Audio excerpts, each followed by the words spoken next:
Here's a question that kept me up at 2 a.m. Why does one of the oldest Christian churches on earth still have 81 books in their Bible, while most of us only grew up with 66?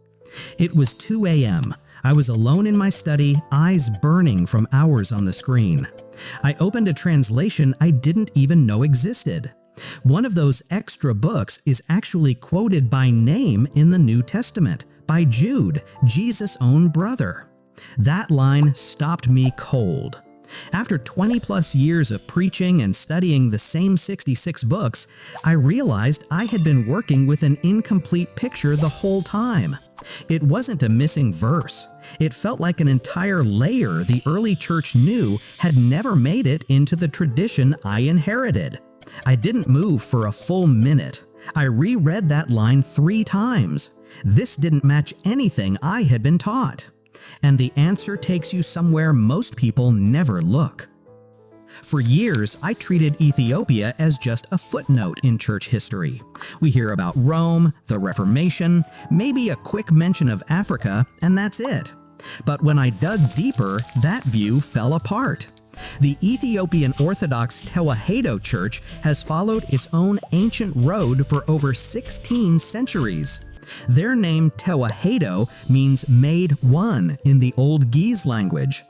They have guarded scrolls that were already considered ancient when Europe's major councils were still forming.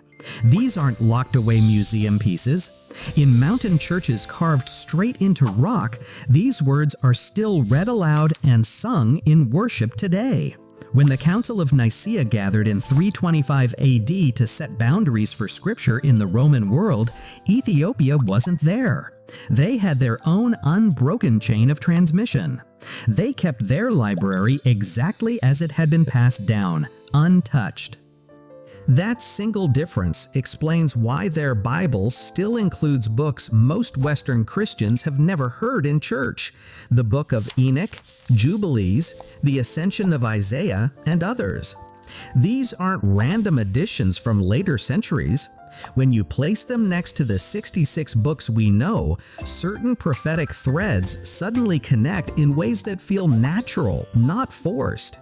This isn't replacing the Bible, it's expanding the context we already trust. Not a different message, the same message from another faithful angle. This is sitting in a book most Christians have never opened, and yet it shows up in the New Testament. So I kept going. Chapter 46 hits hard. Enoch is lifted into the throne room of the Ancient of Days. He sees a majestic king he calls the Son of Man, centuries before Daniel uses the title and long before the Gospels. The description is direct.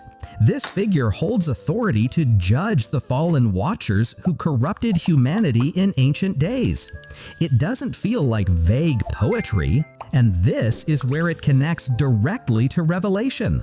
The sequences and images line up with surprising tightness.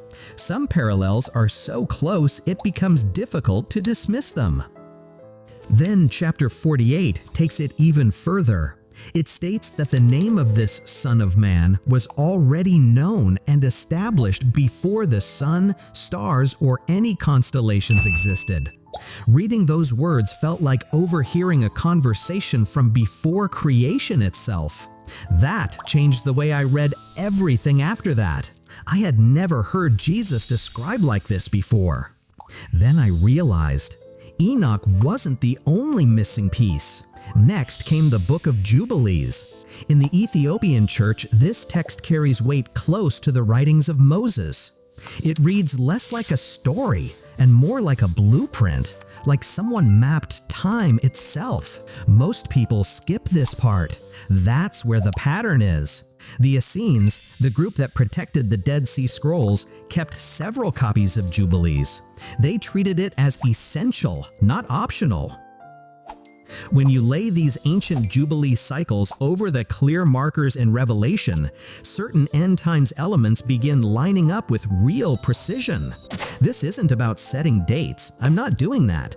But seeing a framework the Ethiopian Church has followed for over 1,600 years does make the signs of our time look different. This isn't new truth. It's preserved perspective, helping us see the same truth more fully. One more text kept pulling me back, the ascension of Isaiah. Isaiah describes moving through 7 distinct heavens, layer by layer. In the highest one, he sees the beloved, the Son, already seated in full glory long before the incarnation. Then comes the part that still stands out. The Son begins his descent to earth, deliberately veiling his glory step by step, so the powers and authorities below would not recognize him until he actually arrived. This is not how we were taught to picture it. It reads like a strategic mission carried out with divine wisdom in the unseen realms. And then something happens I didn't expect at all. Toward the end of the vision, Isaiah sees the return, the beloved descending in open glory with an army of the righteous. At that point, the alignment is hard to ignore. The sequence follows Revelation 19 almost beat for beat, even though this account was written centuries earlier. It doesn't replace anything we already have. It simply adds another faithful witness to the same hope. Something feels off in the world right now, even if you can't fully explain it. The pace of events keeps speeding up. Many sincere believers are quietly looking for something deeper than quick Sunday answers. You're not crazy for feeling that. The Ethiopian Church is the oldest living Christian community on the planet. Through centuries of trials, they have carried this broader collection. These texts don't contradict the 66 books you already love. They widen the view. They give extra language and context for the seasons when the headlines feel heavy and the future feels unclear. They help fill the spaces where many of us have felt unequipped to read the signs around us. After 25 years in the pulpit, I'm more convinced than ever that these ancient voices, including those preserved in Ethiopia, were speaking into moments exactly like this one, not for some far-off generation, but for right now. Prayer. Father, you are the author of the complete story. You have guarded your word faithfully through every war, every council, and every generation. Open our eyes to every part you have preserved, including the voices that continued burning in the Ethiopian hills, written in Ge'ez on ancient scrolls. Make us humble students of your whole counsel. In the name above all names, Amen. Don't just watch this and scroll away. If this stirred you and you feel the Holy Spirit nudging you to explore these texts for yourself, testing everything carefully like a true Berean, then leave one simple word in the comments. I am a Berean. Real faith has never been passive. It reaches out with open hands and a willing heart. Thanks for watching.